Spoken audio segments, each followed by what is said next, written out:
Good morning, ladies and gentlemen. My name is Nemeka Onyeka Oderi. There is no part of the same world, civilized world, developed economies or developing economies that are doing well that we do not have subsidies. However, what is subsidized in most of those economies are production, not consumption.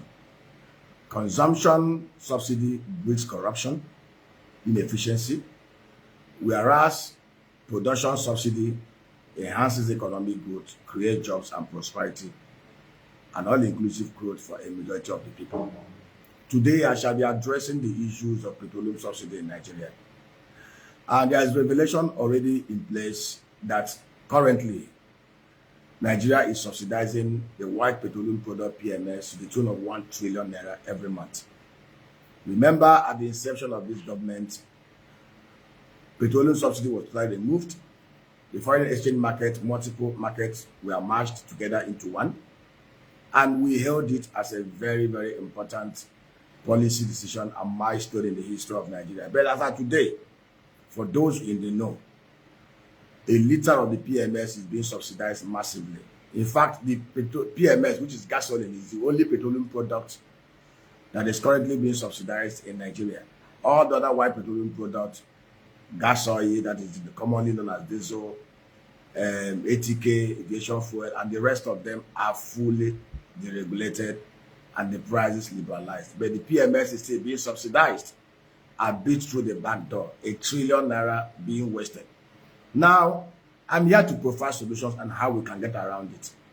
It's shocking that Nigeria, even in this 21st century, even as of today, March 2nd, 2024, we are still paying subsidies. When we had 3 refineries that were built between 1972 to 1985 by the combined government of Gowon, Olusegun Obasanjo, and the Babangida. How do we utilize the refineries that we currently have under a special arrangement to produce and refine products where production is subsidized, and then we buy products at an average price of 600 to 700 naira at any inch of any part of Nigeria without paying a copper subsidy? Listen and follow along. Currently, we have 2 refineries that are salvageable. The Kaduna refinery, as far as I'm concerned, as far as technically concerned, is not salvageable. One, the Kaduna refinery uses the heavy crude, which is the Venezuelan crude, which is not produced here in Nigeria. So it does not make any economic sense still keeping that refinery without scrapping it. Every other refinery around the world that has the same kind of challenges have been scrapped. So we are now left with the Warri refinery and the Port Harcourt refinery, with combined refining capacity of 335,000 barrels a day. The 2 trains in Port Harcourt does 210,000 barrels. The Warri does 125,000 barrels. And of course, contracts have been awarded to reposition and revamp those refineries. And we are meant to understand that technical work has been completed on the 60,000 barrels train 1 in Port Harcourt. Now, what do? We can't continue wasting public sector funds on such things without turning around the refineries. Under Buhari, Nigeria wasted 16 trillion naira, $34 billion in 8 years in failed turnaround maintenance program and subsidy payments without us refining a liter of the white petroleum product. I have suggestions, structured finance suggestions on how these things can be done. The NNPC, as a matter of fact, we have demonstrated over time that public sector and public management of oil assets in Nigeria have never worked. All over the world, even in Britain, they privatized their oil corporation. The British Petroleum is wholly private sector owned today. From Petrobras, even the Saudi Aramco even went to do IPO to show you they understand the place of private sector efficiency in refinery management and in other corporate management of the world. Now, what do we do? NNPC, as a matter of fact, as a matter of creativity, should value and warehouse the assets of the Port Harcourt and Warri refinery in a special SPV. Now, what they will do when they have valued it, they should look for a deep-pocketed, technically savvy, financially capable, not anyhow, refinery operators that have demonstrated technical capacity, financial capacity, and sell 90% of the shareholding of their shareholding on that specially created SPV that were housed in Port Harcourt and Warren Refinery to those to those investors, with understanding that over time they will divest and sell 50% of those shares they are warehousing to the Nigerian public after they've listed it on the floor of the Nigerian Stock Exchange.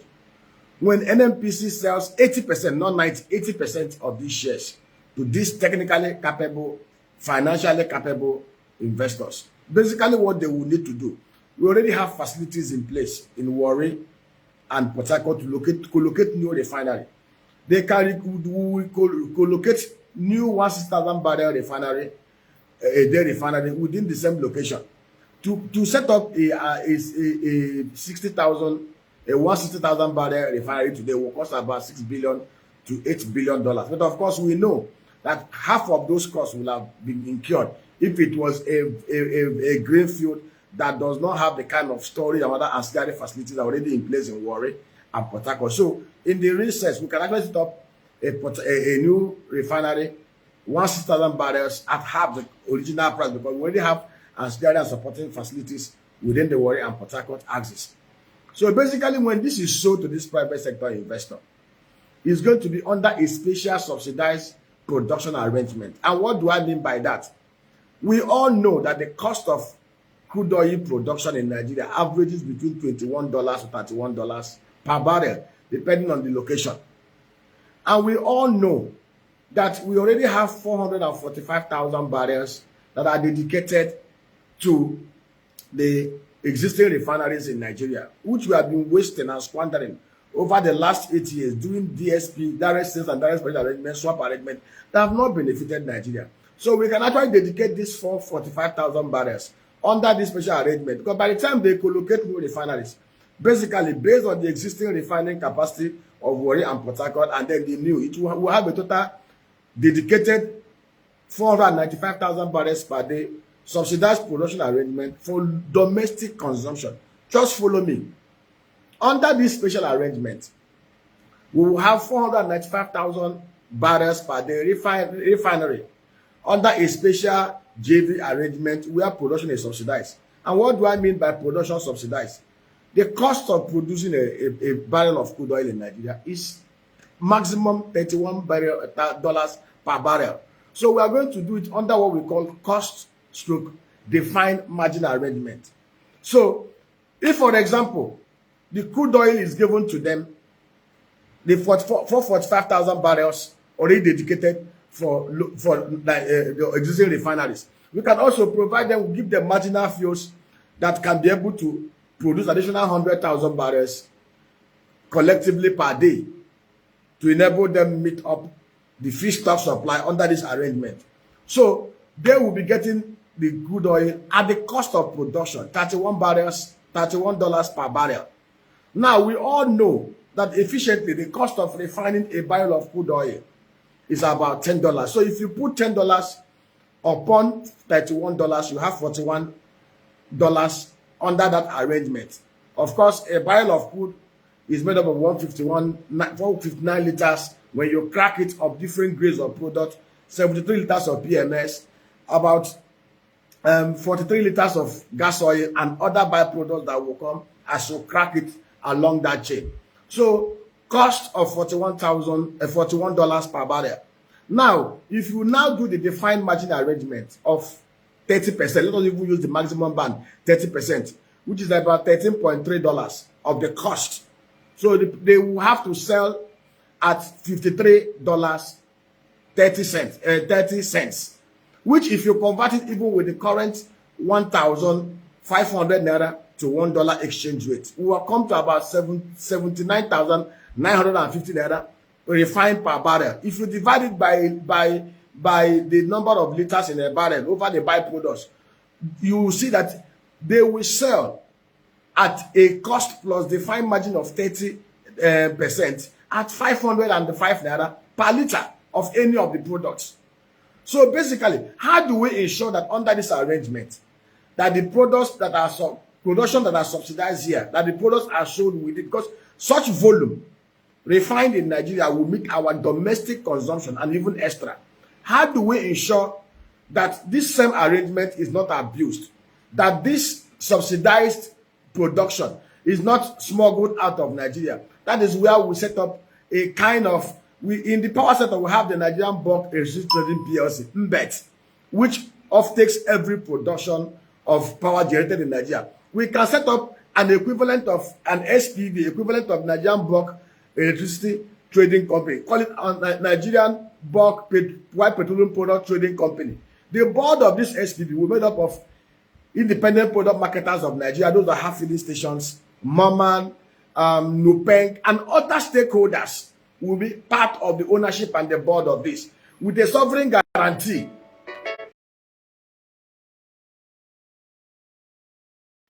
This sovereign guarantee simply said that whatever this subsidized production, if SPV it produces, it will be purchased by this bulk White Petroleum Products Company that is being established under this private-public partnership arrangement to protect the interest of Nigerians, to ensure that these products are not exported outside Nigeria.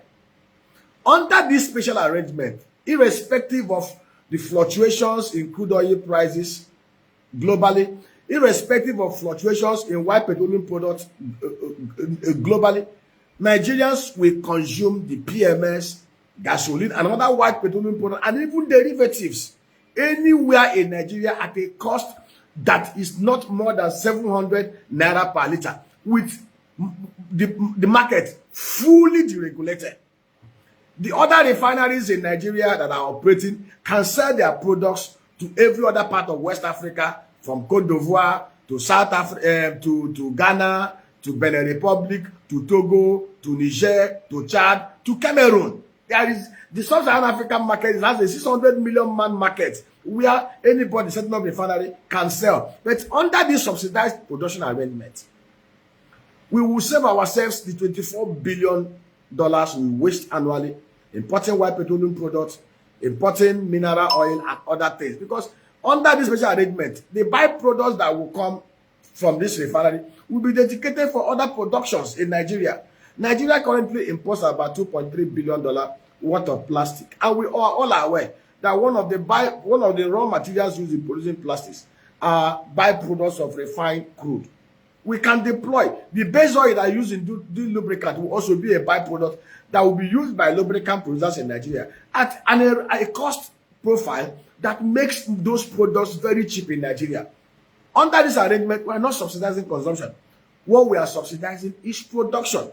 And then we will now go ahead to boost excess crude oil output, which we can export to earn excess forex. Nigeria has 37 billion barrels of proven reserve crude oil. We can ramp up exploration to get up to 40 billion barrels reserve. We can ramp up output of about 2.5 to 3 million barrels a day. But under this new arrangement that we are going to put in place, we ensure that the process of giving out marginal marginal field licenses and oil block licenses will be so transparent in such a way that anybody that is coming to show evidence that is coming to take a marginal field must provide evidence from a Class A investment bank or any other bank globally that when they have the marginal field, when they produce the crude, they will set up modular refineries to refine it. We must inculcate this culture of processing raw materials into refine. When we process everything, most of the things we produce here and export, we make more money. Look at cocoa. Nigeria earned about $709 million in 2022 from cocoa export. But Nestle does about $102 billion annually. Nestle Nigeria suffered because of the economic distortion we have in Nigeria. But Nestle globally, they are doing well. The chocolate market is about $92 billion market. Whereas we waste our time exporting cocoa beans that is raw. We can also adopt the same measure, support cocoa farmers across the southwest, the southeast, and the south-south cocoa belt. Nigeria can actually produce over 3 million tons of cocoa beans per annum, and encourage them to processing companies to process them here, so that the likes of Nestle, the likes of Cadbury will not have the problem of importing raw material that can be processed here and run into the kind of problem they ran into because of exchange rate devaluation. When we do most of these things, Nigeria will become price stability will become a thing that every one of us will enjoy. And this is an ideation that comes from a place of deep thoughts. I've taken time to I've put these things in a templated, documented format. Those in power, if they need it, we will give it to them. We can sit down on the table and discuss on how these things can be structured. It is not skyrocket science. Under a special arrangement that involves all stakeholders, in such a transparent and accountable way, Nigerians can produce and refine white petroleum products and other byproducts of any grade that will sell at nothing more than 750 naira per liter without any subsidy anywhere in Nigeria. Thank you and God bless you. I need your feedbacks.